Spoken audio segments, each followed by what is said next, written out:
Hello guys, welcome back to the study level. And 17 फरवरी को आपका मैथ्स का एग्जाम है, तो हमारे पास लास्ट के 2 दिन बचे हुए हैं, आज और कल। कल आपका लाइव क्लास आने की बहुत ज़्यादा हाई प्रोबेबिलिटी है, तो आप लोग प्लीज़ ज्वाइन कर लेना अगर आप इस चैनल से स्टार्टिंग से जुड़े हुए हो तो। और अभी हम लोग क्वेश्चन सॉल्व करने वाले हैं, कुछ बहुत इंपॉर्टेंट क्वेश्चन है, इसको आप प्री बोर्ड में भी ले सकते हो। उसके अलावा कुछ एक्स्ट्रा क्वेश्चन भी है जो इसमें ऐड ऑन है, तो हम लोग उसको सॉल्व करेंगे। चलो स्टार्ट करते हैं क्वेश्चन सॉल्विंग। तो सबसे पहला हमारा क्वेश्चन क्या है, the ratio of HCF to LCM of the least composite number and the least prime number. तो सबसे पहले आपको पता होना चाहिए कि जो प्राइम नंबर है वो क्या होता है, ठीक है, और लिस्ट प्राइम नंबर क्या होता है। तो लेट मी टेल यू कि लिस्ट प्राइम नंबर जो हमारा होता है, हम इसको पी और एन लिख रहे हैं, आप लोग समझ जाना। लिस्ट प्राइम नंबर हमारा 2 होता है। बात करते हैं कंपोजिट नंबर का, तो इसको हम ऐसे लिख रहे हैं, least C N. Least composite number हमारा 4 होता है, जिसका एटलीस्ट 2 फैक्टर्स हो।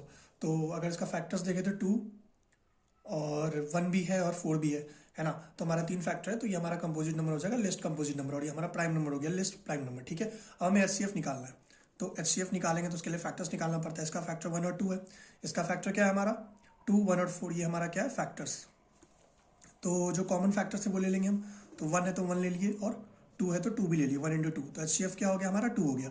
अब बात करती है एलसीएम का। एलसीएम क्या होता है, जो कॉमन नहीं होता है। तो 1 और 2, यहाँ पे भी 1 2 है, बट 4 यहाँ है, 4 यहाँ नहीं है, तो हम लोग इसको 4 ले लेंगे, ठीक है। तो एलसीएम हमारा क्या हो गया 4 हो गया। अब हमें क्या बोला गया, एचसीएफ टू एलसीएम का हमें रेशियो निकालना है।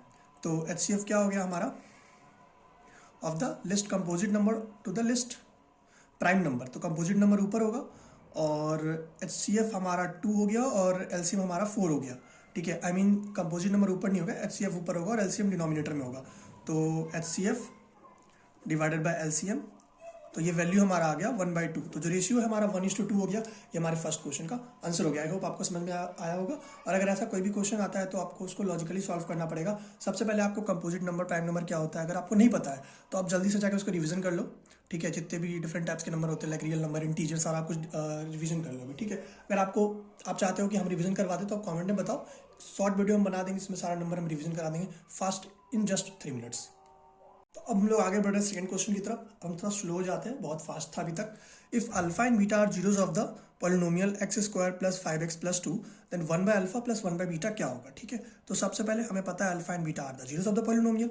तो इसके आधार पे हम लोग क्या करेंगे, अल्फा प्लस बीटा निकाल लेंगे। सम ऑफ रूट्स क्या हो जाएगा -5, जो हमारा होता है -b/a। और प्रोडक्ट ऑफ रूट्स क्या हो जाएगा, c/a होता है हमारा, तो ये हो जाएगा 2, और यहाँ पे कुछ नहीं है तो 1 2 2/1, तो इसको आप 2 भी लिख सकते हो। ये हो गया c/a। अब हमें क्या करना है, ये वैल्यूज का वैल्यू निकालना है। तो हम लोग क्या करेंगे, 1/अल्फा प्लस 1/बीटा इक्वल्स टू, इसको सॉल्व करेंगे तो बीटा प्लस अल्फा, ये इधर चला गया, इधर आ गया, और नीचे अल्फा बीटा। तो अल्फा प्लस बीटा क्या हो गया, -5 हो गया, और अल्फा बीटा प्रोडक्ट में क्या हो गया 2 हो गया। तो हमारा आंसर क्या हो गया, -5/2। बहुत ईजिली तरीके से हम लोग सॉल्व कर ली। अब आगे बढ़ते हैं थर्ड क्वेश्चन की तरफ। तो हमारा जो ये क्वेश्चन है, इसमें बोला गया है the roots of equation 2x square minus 6x plus 3 equals to 0 are what.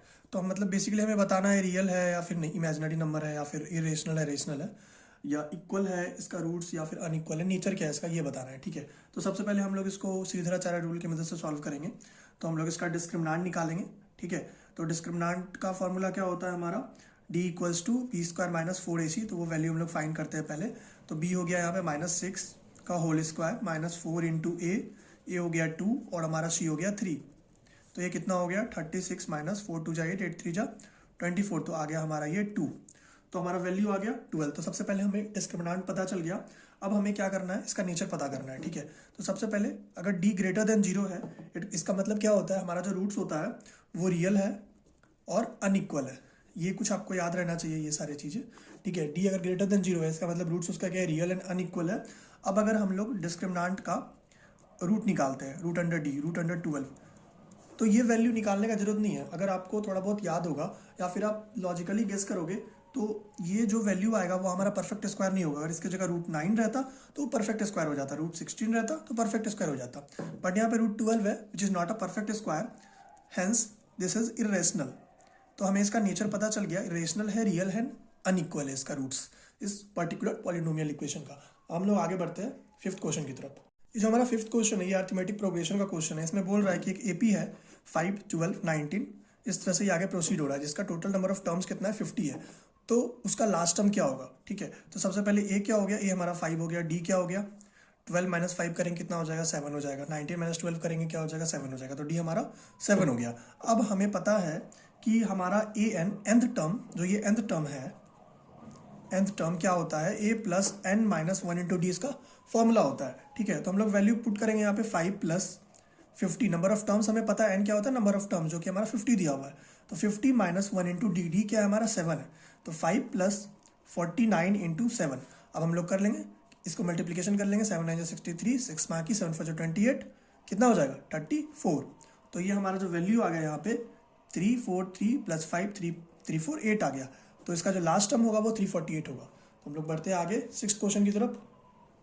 तो ये जो हमारा 6th क्वेश्चन है इसको हम लोग सॉल्व करते हैं। इसमें क्या बोल रहा है, the distance of the point P जो कि -6 और 8 है, एक्स एक्सिस में -6 है, वाई एक्सिस में 8 है, फ्रॉम ओरिजिन जो कि 0,0 होता है, इज व्हाट, डिस्टेंस क्या होगा। तो सबसे पहले ड्रॉ कर लेते हैं थोड़ा अच्छे से एक्सप्लेनेशन के लिए। ये हमारा एक्स एक्सिस हो गया, ये हमारा वाई एक्सिस हो गया। अब एक लाइन पास, अब एक पॉइंट ले लेते हैं यहाँ पे पी है, लेट से ये हमारा क्या है, ओरिजिन है, 0,0 है, और ये हमारा जो पॉइंट है इसको हम लोग एक्स एंड वाई ले लेते हैं।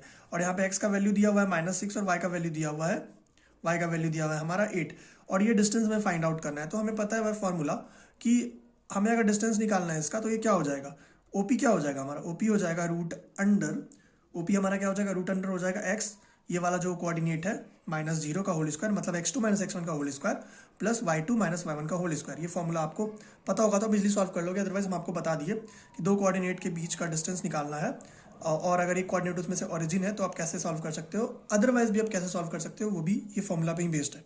ठीक है, तो इसको हम लोग सॉल्व कर रहे हैं यहाँ पे। तो ये एक्स स्क्वायर हो गया प्लस वाई स्क्वायर हो गया, वैल्यू पुट कर देते हैं डायरेक्ट, -6 का होल स्क्वायर डायरेक्ट करते हैं, 36 प्लस 8 का होल स्क्वायर 64, ये हमारा हो गया 100, रूट अंडर 100 कितना हो जाएगा 10 हो जाएगा। तो हमारा जो डिस्टेंस हो गया यहाँ से यहाँ का वो 10 हो गया। ठीक है, अब देखो जब एग्जाम में ये क्वेश्चन आएगा, क्योंकि आप बोर्ड से एग्जाम दे रहे हो तो आपको स्टेप बाय स्टेप सॉल्व करना पड़ेगा। अब जितना ज़्यादा स्टेप लिखोगे उतना ज़्यादा अच्छा है आपके लिए, मतलब एग्जामिनर को पता चलेगा कि हाँ ये मतलब स्टेप बाय स्टेप लिखा है, इसको पता है, तो मे बी वो खुश होकर एक्स्ट्रा मार्क्स दे दे, जो कि मतलब लाइक नॉट पॉसिबल, बट फिर भी अगर स्टेप्स लिखोगे ज़्यादा बेटर रहता है, कहीं भी चांस नहीं रहता है कि आपका मार्क्स डिडक्ट होगा। ठीक है, हम लोग आगे बढ़ते हैं और इस क्वेश्चन को सॉल्व करते हैं। ये ट्रिग्नोमेट्री का क्वेश्चन है, 10a plus cot a equals to 5 दिया हुआ है, हमें 10 square a plus cot square निकालना है। ठीक है, तो हम लोग इसको कैसे सॉल्व करेंगे देखते हैं। ठीक है,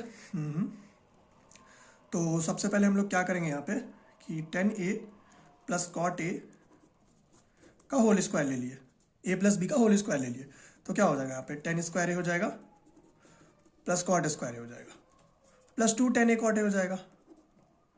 अब देखो कॉट ए क्या होता है, 1/10a होता है ना, तो ये तो ऑब्वियसली कट ही गया, ये तो 1 हो गया ना, समझ रहे हो, 1/10a, और यहाँ पे भी 10a है तो डिनोमिनेटर और न्यूमरेटर वाला कट गया यहाँ पे। अब हमें ये वैल्यू निकालना है, तो 10 square a plus cot square इधर रहने दिए, और डायरेक्ट 2 + 2 को उठा के इधर कर देते हैं ना, -2 हो जाएगा, तो क्या हो जाएगा, ये स्क्वायर 25 में आ गया, 25 हो गया, इधर इधर -2 आ गया, तो ये हमारा कितना हो गया 23 आंसर हो गया। तो 10 square plus cot square answer क्या हो जाएगा 23 हो जाएगा। काफ़ी ईजी, हम लोग चलते हैं 8th क्वेश्चन की तरफ। चलो तो ये वाला क्वेश्चन देखते हैं। क्वेश्चन ए में हमारा क्या है, 2 vertices of triangle ABC are A and B, जो कि कोऑर्डिनेट्स जिसका दिया हुआ है, और सेंट्रॉइड जो कि G है उसका भी कोऑर्डिनेट्स दिया हुआ है। हमें कोऑर्डिनेट्स ऑफ थर्ड जो हमारा पॉइंट है उसका कोऑर्डिनेट फाइंड आउट करना है। तो A हमारा दिया हुआ है, B हमारा दिया हुआ है, C को हम लोग XY मान लिए, और सेंट्रॉइड भी हमारा दिया हुआ है 0 को -3। तो सबसे पहले सेंट्रॉइड का फॉर्मूला हमारा क्या होता है, x1 + x2 + x3/3, और यहाँ पे क्या होता है y1 + y2 + y3/3, सेंट्रॉइड का ये कोऑर्डिनेट्स होता है। ठीक है, तो थोड़ा सा हम लोग यहाँ पे जगह लेते हैं स्पेस, और यहाँ पे हम लोग बनाते हैं। तो जी हमारा दिया हुआ है 0 - 3, और यहाँ पे क्या हो जाएगा -1 + 5 -1 + 5 + x/3, और यहाँ पे हमारा क्या हो जाएगा 4 2 और y, 4 + 2 + y/3। ठीक है, अब हम लोग इसको डायरेक्ट सॉल्व करते हैं। देखो 5 - 1, यहाँ पे देखो 5 - 1 क्या हो जाएगा 4 हो जाएगा, और 4 + x हो जाएगा यहाँ पे, तो 4 + x / 3 = ये वाला 0। ठीक है, तो ये हमारा 0 हो गया, x + 4 हो जाएगा इधर।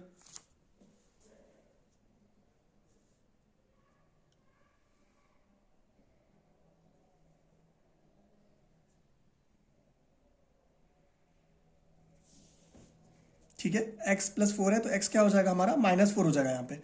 ठीक है, थोड़ा देर हम स्टॉप इसलिए हो गए क्योंकि हमें लगा क्वेश्चन गलत है यहाँ पे आई थॉट कि 1 दिया हुआ है वैल्यू, बट यहाँ पे -1 दिया हुआ था, तो x का वैल्यू हमारा -4 हो जाएगा, और हम लोग y का वैल्यू निकालते हैं। 4 + 2 कितना हो जाएगा 6 हो जाएगा, 6 + y/3, और इधर कितना दिया हुआ है -3 दिया हुआ है, तो -3 से इसको इक्वेट करेंगे, तो y + 6 और यहाँ पे कितना हो जाएगा -9 हो जाएगा, 3 3 9। तो y हमारा कितना हो जाएगा, आई होप आपको क्लियर दिख रहा होगा, ठीक है। y हमारा यहाँ पे क्या हो जाएगा, y + 6 = -9, तो y क्या हो जाएगा -9 - 6, तो y हो जाएगा हमारा -15। तो x का वैल्यू ये हो गया, y का वैल्यू ये हो गया। ये अलग क्वेश्चन है नीचे वाला। तो हमें x और y का कोऑर्डिनेट पता चल गया बेस्ड ऑन दिस क्वेश्चन। हम लोग आगे बढ़ते हैं। तो हम लोग 9th क्वेश्चन की तरफ बढ़ते हैं और इतना सही स्पेस में हम लोग इसको सॉल्व करेंगे। लेट्स सी कैसे करते हैं। काफ़ी इजी क्वेश्चन है। sec a + 10 है हमारा, मल्टीप्लाई हुआ है 1 - sin a से, ठीक है। तो सबसे पहले sec a + 10 है, हम लोग डायरेक्ट वैल्यू लिखेंगे यहाँ पे। sec a को करेंगे हम लोग 1/cos a और tan a को क्या करेंगे sin a by cos a। तो दोनों के अगर डिनोमिनेटर में cos a है तो उसको कॉमन ही ले लेते हैं डायरेक्ट ना, तो कॉमन ले लिए, फिर यहाँ पे 1 - sin a कर दिए मल्टीप्लाई, सिंपल। अब देखो 1a + b और a - b, तो a² - b², तो 1 - sin² a divided by cos a। अब 1 - sin² थीटा क्या हो जाएगा, cos² थीटा, तो cos² theta by cos theta, तो एक cos कट गया, बचा cos है आंसर में। तो ये हमारा आंसर हो गया। कितना इजी में हम लोग, कितना इजी तरीका से हम लोग इसको छोटा सा स्पेस में सॉल्व कर लिए, क्योंकि क्वेश्चन ज़्यादा टफ था ही नहीं, बस देखने से लगता है, ठीक है।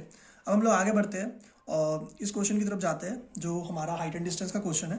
क्वेश्चन हमारा क्या है, हाइट ऑफ टावर जो है हमारा equals to length of its shadow है on ground, the angle of elevation of the sun क्या होगा, ठीक है। तो लेट्स से ये टावर है हमारा, ये टावर है हमारा A B और इसका शैडो है लेट से B और C साइड जो है हमारा इसका शैडो है। तो लेंथ ऑफ द टावर जो है लेट से ये L है और इसका जो शैडो है वो दोनों का लेंथ बराबर है, मतलब ये दोनों L लेंथ का है, ठीक है। अब बोल रहा है कि angle of elevation of the sun क्या होगा। अब देखो इसका शैडो यहाँ पे पड़ रहा है, इसका मतलब सन यहाँ है, तो एंगल ऑफ एलिवेशन निकालना है, तो इसका शैडो इधर पड़ रहा है, तो इस तरह से एंगल ऑफ एलिवेशन होगा। इसको हम लोग थीटा मान लेते हैं। हमें tan थीटा का हमें थीटा निकालना है, मीन हम लोग को थीटा का वैल्यू निकालना है। तो हमें पता है कि tan थीटा हमारा क्या हो जाएगा, tan एंगल C, मतलब tan C का अगर वैल्यू देखें, यहाँ पे थीटा दिया हुआ है तो हम लोग tan थीटा ले रहे हैं। P/B हो जाता है, तो P हमारा क्या दिया हुआ है, L दिया हुआ है, और B हमारा क्या दिया, L दिया हुआ है, ये कट गया, 1 हो गया।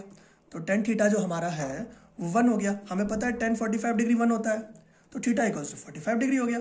तो ईजिली हमें पता चल गया कि जो हमारा angle of elevation of the sun है वो 45 डिग्री है। तो ये क्वेश्चन सॉल्व हो गया। हम लोग आगे बढ़ते हैं नेक्स्ट क्वेश्चन की तरफ। So let's start 11th number question. Question is, in making 1000 revolutions, a wheel cover 88 kilometre.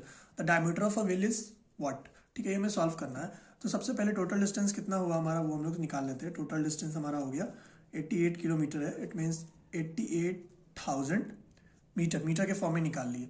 अब बोल रहा है 1000 रिवॉल्यूशन, ठीक है, 1000 रिवॉल्यूशंस बोल रहा है, तो इतना इक्वल्स टू 1000 रिवॉल्यूशन है।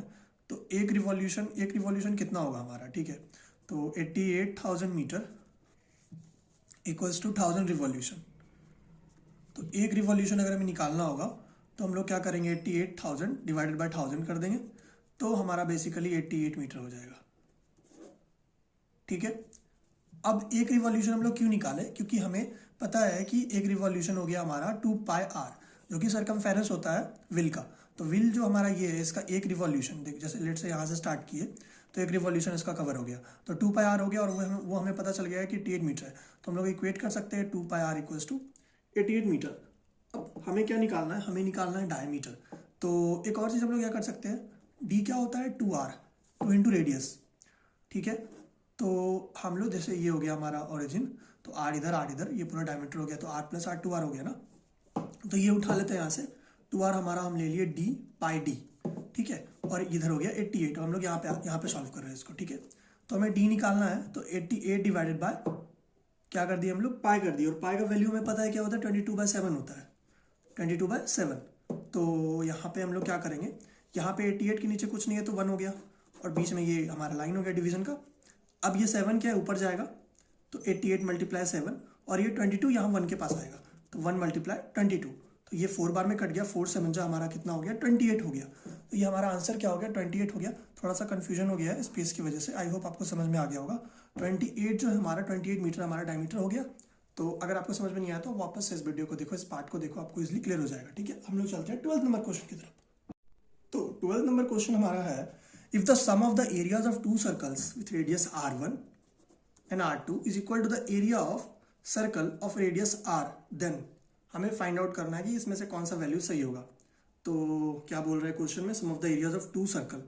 तो एरिया क्या होता है सर्कल का, बेसिकली हमें वो पता होना चाहिए सबसे पहले कि सर्कल का एरिया एक्चुअल में क्या होगा, क्या होता है, πr² होता है। तो पाई R1 स्क्वायर, और क्या बोल रहा है दूसरा का हो जाएगा हमारा पाई R2 स्क्वायर। अब बोल रहा है सम लेना है दोनों सर्कल का, तो pi R1 square plus pi R2 square is equal to the area of the circle of radius R। एक तीसरे सर्कल के इक्वल है जिसका रेडियस R दिया हुआ है, तो पाई R स्क्वायर। ठीक है, यहाँ पे स्क्वायर होगा, ये हमारा हो गया। अब पाई यहाँ से हम लोग कॉमन लेंगे, तो R1 का स्क्वायर प्लस R2 का square equals to pi R square. Pi और पाई कट गया, तो R1 का स्क्वायर प्लस R2 का square equals to R square. अब इसमें से कौन सा वैल्यू मैच कर रहा है हम लोग देखते हैं। R1 का स्क्वायर प्लस R2 का square equals to R square, तो आंसर हो जाएगा हमारा C नंबर। हम लोग आगे बढ़ते हैं 13 नंबर की तरफ। तो 13 नंबर क्वेश्चन हमारा है, the perimeter of a sector of circle of radius 5.2 centimetre is 16.4 centimetre, find the area of the sector. तो सबसे पहले सेक्टर हमारा क्या होता है, ये हमारा सर्कल हो गया मान लो, और ये हमारा ओरिजिन हो गया, तो ये हमारा जैसे आर आर हो गया, तो ये जो सेट किया हुआ है ये हमारा सेक्टर हो गया, ये पर्टिकुलर हमारा लेट्स से ए और बी है, ओ ए बी हमारा क्या हो गया सेक्टर हो गया। तो सबसे पहले ये समझना जरूरी था कि सेक्टर बोलते किसको है। अब बोल रहे हैं इसका पेरीमीटर हमारे पास दिया हुआ है जो कि 16.4 सेंटीमीटर है। अब आप लोग इसका जो पेरीमीटर होता है सेक्टर का वो सबसे पहले जान लो। ये आर हो गया प्लस आर हो गया, और लेट्स से इसका लेंथ एल है, तो 2r प्लस एल इसका पेरीमीटर हो गया, सेक्टर का पेरीमीटर। अब हमें क्या करना है, हमें एरिया निकालना है सेक्टर का। तो यहाँ पे हम लोग कैसे निकाल सकते हैं एरिया, पहले समझना होगा। ये r हो गया हमारा, और अगर हमें ये लेंथ पता चल जाए सेक्टर का तो हम लोग निकाल सकते हैं ना ये वाले फॉर्मूला से। Area equals to half into length into base, या फिर half into base into height, इस तरह से हम लोग निकाल सकते हैं। ठीक है, यहाँ पे बेस हो जाएगा हमारा लेट्स से रेडियस हो गया, या फिर मान लो एल हो गया जो हमारा लेंथ है, प्लस हाइट हो गया हमारा आर, इस तरह से हम लोग निकाल सकते हैं ना। तो हम लोग सबसे पहले लेंथ कैलकुलेट करेंगे। लेंथ कैसे कैलकुलेट करेंगे, तो एल हो जाएगा हमारा p माइनस 2r, p हमारा दिया हुआ है 16.4 माइनस 2 इंटू आर हमारा 5.2 है। तो सबसे पहले ये 2 जो 4 2 5 जो 10, 16.4 माइनस करेंगे, ये हो गया हमारा 6, 4 4 कट गया और ये हमारा 6 हो गया, तो हमारा हो गया 6 सेंटीमीटर हमारा लेंथ हो गया। हम लोग एरिया फाइंड आउट करते हैं यहाँ पे छोटे से जगह पे। जो बैकग्राउंड साउंड है उसके लिए क्या ही कर सकते हैं, कंस्ट्रक्शन का थोड़ा काम चल रहा है। तो ये एरिया हमारा हो जाएगा हाफ इंटू, तो अब लेंगे रेडियस 5.2 और 6 है यहाँ पे, तो 2 3 जा 6 कट गया, और 3 2 जा ये 3 को इसके साथ मल्टीप्लाई करेंगे 5.2 के साथ, तो 3 2 जा 6 3 5 जा 15, तो 15.6 हमारा हो गया सेंटीमीटर स्क्वायर एरिया हो गया इस पर्टिकुलर सेक्टर का। कितना एरिया हो गया हमारा 15.6 सेंटीमीटर स्क्वायर हो सेंटीमीटर। तो कितना एरिया इसका हो गया 15.6 सेंटीमीटर स्क्वायर। आई होप आपको समझ में आ गया होगा। हम लोग चलते हैं नेक्स्ट क्वेश्चन की तरफ। तो चलो ये वाले क्वेश्चन को सॉल्व करते हैं। A girl of height 90 centimetre is walking away from the base of a lamp post at a speed of 1.2 meter per second. If the lamp is 3.6 meter above the ground, find the length of her shadow after 4 seconds. तो सबसे पहले height and distance का question जब भी है आपको दिमाग में रखना है कि फिगर ड्रॉ करो। फिगर ड्रॉ करोगे अगर एग्जाम में, बोर्ड एग्जाम में, तो आपको लेट्स से 5 मार्क्स का है तो 2.5 मार्क्स तो आपको डेफिनेटली मिल जाएगा, और आपको खुद से सॉल्व करने में भी ईजी रहेगा अगर आप ड्रॉ करोगे तो चलो फिगर ड्रॉ करते हैं। ये हमारा लैम्प पोस्ट का लेंथ हो गया जो कि 3.6 मीटर दिया हुआ है, ठीक है। और उसके बाद हम लोग को क्या बोला जा रहा है, उसके बाद हम लोग को बोला जा रहा है कि a girl of height 90 centimetre, तो 90 सेंटीमीटर है तो उसको हम लोग मीटर में कन्वर्ट कर लेते हैं जो कि 0.9 मीटर है। Is walking away from the base of the lamp post, ये लैम्प पोस्ट का बेस है, एट अ स्पीड 1.2 मीटर पर सेकेंड, ठीक है। तो लेट से वो यहाँ से भागना स्टार्ट की और यहाँ तक गई, 1.2 मीटर पर सेकेंड उसका स्पीड है, मल्टीप्लाई 4 सेकेंड तक वो मूव किए। तो अगर लेंथ निकाल ले कितना डिस्टेंस मूव किए तो हो गया हमारा 4.8 मीटर। तो मान लेते हैं यहाँ पे 4.8 मीटर यहाँ तक का डिस्टेंस हो गया। यहाँ पर आके वो रुक गई, यहाँ पर आके वो रुक गई। इसका लेंथ, इसका हाइट है 0.9 मीटर। तो अब ये जो हमारा लैम्प पोस्ट है उसका शैडो पड़ेगा, ठीक है, उसका शैडो हमें पड़ेगा यहाँ पे, और ये जो गर्ल है उसका शैडो पड़ेगा। तो हम लोग ड्रॉ करते हैं, ये शैडो है। लेट से ये जो गर्ल है इसके शैडो का लेंथ हम लोग x मान लिए, बेसिकली ए बी, ठीक है। अब हमें क्या करना है, यहाँ पे ए बी हो गया, देन हम लोग इसको c मान लिए और इसको d मान लिए, ठीक है। तो हमारा जो DC है वो हमारा x है, जो कि हमारा बेसिकली लेंथ है शैडो का, length of shadow of girl, ठीक है। अब अगर हम लोग ये बोले कि इसको कैसे सॉल्व किया जाए, तो सबसे पहले यहाँ पे सिमिलरिटी का फॉर्मूला यूज होगा, क्योंकि ये ट्रायंगल ए बी सी और ट्रायंगल सी डी ई, ये मान लो ई है, सिमिलर है। अब कैसे है नहीं है वो यहाँ पे हम लोग डिस्कस नहीं करेंगे, वो ऑलरेडी आप गेस कर लोगे अगर आप सिमिलरिटी वाला चैप्टर पढ़े होगे तो। ठीक है, हम लोग आगे बढ़ते हैं। ठीक है, क्योंकि एग्जाम में 2 दिन बचा है, वो समय नहीं है कि आपको बेसिक चीज़ बताया जाए। अगर फिर भी आपको जानना है तो आप कमेंट में बताओ, हम एक शॉर्ट वीडियो बना देंगे उसके ऊपर, सिमिलरिटी के ऊपर।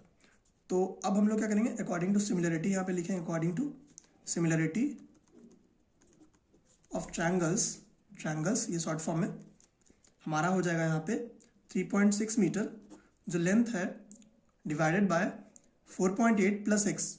ठीक है, 4.8 plus x equals to 0.9 metre. इसका भी हम लोग लेंथ और बेस लिए, इसका भी हम लोग लेंथ और बेस लेंगे, 0.9 बाय एक्स। अब ये हमारा पर्टिकुलर इक्वेशन हो गया, हम लोग इसको अब सॉल्व करते हैं यहाँ पे। ठीक है, 3.6x equals to 0.9 into 4.8 plus 0.9x। अब ये इधर आएगा हमारा, तो कितना हो जाएगा, 16, 15, 14, 13, 12, 11, 10, 9, 8, 7, 2.7x, और हमारा यहाँ पे 0.9 इंटू 4.8, ये हमारा कट गया। अब 9 1 9, 9 3 27, 3x equals to 4.8, x equals to कितना हो जाएगा हमारा 1.6। तो x का वैल्यू आ गया हमारा 1.6 मीटर। तो length of the shadow of this girl कितना हो गया, 1.6 मीटर। तो 14 नंबर बन गया। हम लोग चलते हैं 15 नंबर की तरफ। देखो, बेसिकली हमें क्वेश्चन में ये बोला जा रहा है कि quadrilateral A B C and D is circumscribe to a circle. ठीक है, if A B equals to 6 centimetre, B C equals to 7 centimetre and C D equals to 4 centimetre, find the length of A D. Oh sorry, यहाँ पे circumscribe दिया हुआ है ना, तो ऐसे नहीं होगा, फिगर ड्रॉ, सही से फिगर ड्रॉ जो होगा हमारा ये हो जाएगा कि ये हमारा सर्कल है। ठीक है, सर्कमस्क्राइब बोला है, तो इस तरह से हमारा जो है यहाँ पे मान लो ये हमारा क्वाड्रिलेटरल हो गया, A B C D. Circumscribe मतलब जो सर्कल है उसकी चारों, उसको वो कवर कर रहा है। अगर अंदर करना होता जो हम लोग ये किए तो इंस्क्राइब बोलते हैं वहाँ पे। तो क्या बोल रहा है, quadrilateral A B C D is circumscribe to a circle. ये जो सर्कल है उसका सर्कमस्क्राइब है। अब बोल रहा है कि ए बी और बी सी और सी डी का लेंथ हमें दिया हुआ है, हमें ए डी निकालना है। तो यहाँ पे एक फॉर्मूला है या फिर एक प्रूफ भी है, आई होप आपको पता होगा, नहीं पता होगा तो वो भी आप कमेंट सेक्शन में बताओ, उसके ऊपर भी हम एक शॉर्ट वीडियो बना देंगे। बट फिलहाल के लिए एज्यूम कर रहे हैं कि आपको पता होगा, तो थोड़ा फोकस बढ़ा दिया। आप देखो यहाँ पे, तो हमें पता है कि जो अपोजिट साइड है A D plus B C equals to A B, equals to हमारा क्या हो जाएगा, A D plus B C equals to A B plus C D. तो उसके आधार पे हम लोग इसका वैल्यू निकाल लेंगे। तो ए डी हमारा क्या हो जाएगा, A B plus B C minus हमारा क्या हो जाएगा, A B plus C D है ना यहाँ पे, हाँ, ए माइनस सी डी। तो अब वैल्यू बस पुट कर देते हैं, ए बी का वैल्यू 6 हो गया, बी सी का वैल्यू 7 हो गया, सी डी का वैल्यू 4 हो गया। तो 7 + 6 13 - 4 9 हो गया। तो ए डी का वैल्यू हो जाएगा, फोर्थ साइड का हमारा वैल्यू हो गया 9 सेंटीमीटर। तो ये एक थ्योरम है, अगर आपको पता है तो ठीक है, अदरवाइज आप कमेंट में बताओ, हम बता देते हैं। जब भी सर्कमस्क्राइब रहता है क्वाड्रिलेटरल किसी सर्कल का, तो उसको कैसे हम लोग प्रूफ करते हैं। वैसे आई डोंट थिंक एग्जाम में ये प्रूफ आएगा, बट हाँ इससे रिलेटेड क्वेश्चन आ सकता है, तो आपको पता होना चाहिए। And if you want let me know in the comments, I will make a video on this. I hope आपको क्लियर होगा। थोड़ा सा हम फोकस कम कर देते हैं। अभी सही होगा, आई होप अभी सही होगा। 1.4x पे इसको 1.2 पे कर दिए, आई होप अभी क्लियर होगा। ठीक है, क्वेश्चन हमारा है, circle can have dash number of x number of, let's say यहाँ पे एक्स है, x number of parallel tangent at the most. तो एक सर्कल ड्रॉ कर लिए, पैरेलल टेंजेंट कितना हो सकता है एट द मोस्ट, तो 2 ही हो सकता है ना। देखो, एक इधर से होगा, एक इधर से होगा, या फिर लेट्स से एक इधर से होगा, एक इधर से होगा। तो we can have maximum of 2 parallel tangents at the most of a circle. अब हम लोग 17 नंबर क्वेश्चन को देखते हैं। Which of the following can't be the probability of an event. देखो, प्रोबेबिलिटी जो होता है किसी भी इवेंट का, वो हमारा ग्रेटर देन इक्वल्स टू 1 हो सकता है, लेस देन इक्वल्स टू 1 हो सकता है, and greater than equals to 0 हो सकता है। ये कंडीशन फुलफिल करना चाहिए, तभी anything can be probability of any event. तो अब यहाँ पे ये भी हो सकता है, परसेंटेज में भी हो सकता है, 0.7 भी हो सकता है, 2/3 भी हो सकता है, बट निगेटिव प्रोबेबिलिटी तो हो ही नहीं सकता अकॉर्डिंग टू दिस कंडीशन। तो हमारा आंसर क्या हो जाएगा, -1.5 can't be the probability of an event because it is a negative number, and we know that probability of any event can be either 0, 1 or between 0 and 1. ठीक है, अब आगे बढ़ते हैं हम लोग 18 नंबर क्वेश्चन की तरफ। अब ये हम लोग प्रोबेबिलिटी वाला क्वेश्चन देखते हैं। क्वेश्चन है the probability of getting 53rd Monday in an ordinary year. ठीक है, तो इन एन ऑर्डिनरी ईयर, कोई अगर ऑर्डिनरी ईयर है हमारे पास, तो हम लोग एज्यूम करेंगे कि 365 डेज का हमारा वो ऑर्डिनरी ईयर है। ठीक है, अब हमें क्या फाइंड आउट करना है, नंबर ऑफ फुल वीक्स। ठीक है ना, तो एक वीक में 7 डेज होता है, तो हम लोग number of weeks find out करना है टोटल नंबर ऑफ डेज में, तो डिवाइडेड बाय 7 कर देंगे तो हमें फुल वीक्स मिलेगा ना, नंबर ऑफ वीक्स मिल जाएगा। 365 डेज में कितना वीक होता है, एक वीक में 7 दिन होता है, नंबर ऑफ डेज दिया हुआ, total number of days by एक वीक में कितना दिन होता है वो हम लोग डिवाइड करेंगे अकॉर्डिंग टू बेसिक रूल्स, तो हमें नंबर ऑफ वीक्स मिल जाएगा। तो number of weeks equals to divide करेंगे तो हमारा हो जाएगा 365। आपको डिवाइड करके भी हम दिखा रहे हैं, वैसे तो हमको पता है 35 1 15 14 1, तो 52 वीक्स प्लस 1 क्या हो जाएगा, 1 रिमाइंडर में हम लोग उसको डे मान लेंगे, तो 52 वीक्स 1 डे, ये हमारा 52 वीक्स प्लस 1 डे हो गया। हमारा एक ऑर्डिनरी ईयर में 52 वीक्स होता है और एक एक्स्ट्रा डे होता है। अब ये जो एक्स्ट्रा डे है, 52 वीक्स तो हो गया ना, तो ये मान के चलते हैं हम लोग कि जो हमारा ये 52 वीक्स हो रहा है वो मंडे से लेकर संडे तक, Monday Tuesday Wednesday Thursday Friday Saturday और संडे 7 दिन को मिलाकर हो रहा है, तो 52 वीक्स तो कंप्लीट हो गया। अब एक एक्स्ट्रा डे आ रहा है ना, तो एक्स्ट्रा डे जो आ रहा है 52 टाइम्स वो देखो 52 वीक्स मंडे से लेकर संडे तक 7 दिन हुआ, तो अगर 7 को 52 टाइम्स करते हैं तो हम लोग मान के चल रहे हैं कि वो मंडे स्टार्टिंग हुआ 1 से, और 52 जो है हमारा वो भी मंडे है। ठीक है, फॉर एग्जाम्पल समझ लो, समझने का ट्राई करो, 52 वीक्स कवर हो गया ना। अब बोल रहा है 53rd जो होगा हमारा वो क्या होगा, अब ये जो दिन है वो क्या है, एक एक्स्ट्रा दिन, तो ये आइदर मंडे हो सकता है, ट्यूसडे वेडनेसडे कुछ भी हो सकता है, फ्राइडे सैटरडे कुछ भी हो सकता है ना। तो प्रोबेबिलिटी क्या है, ये एक्स्ट्रा जो है, ये एक्स्ट्रा एक दिन है, एक दिन, इसका प्रोबेबिलिटी क्या है कि कुछ भी हो सकता है, 7 दिन में से कोई भी दिन हो सकता है एक्स्ट्रा वाला, तो इसका 1 डिवाइडेड बाय 7, तो ये इसका प्रोबेबिलिटी हो जाएगा कि 7 में से कोई भी दिन हो सकता है ये एक्स्ट्रा दिन जो है। तो ये जो हमारा 53rd मंडे है इन एन ऑर्डिनरी ईयर, इसका प्रोबेबिलिटी कितना है, 1/7 है। तो ये हमारा सॉल्व होता है 18 नंबर क्वेश्चन।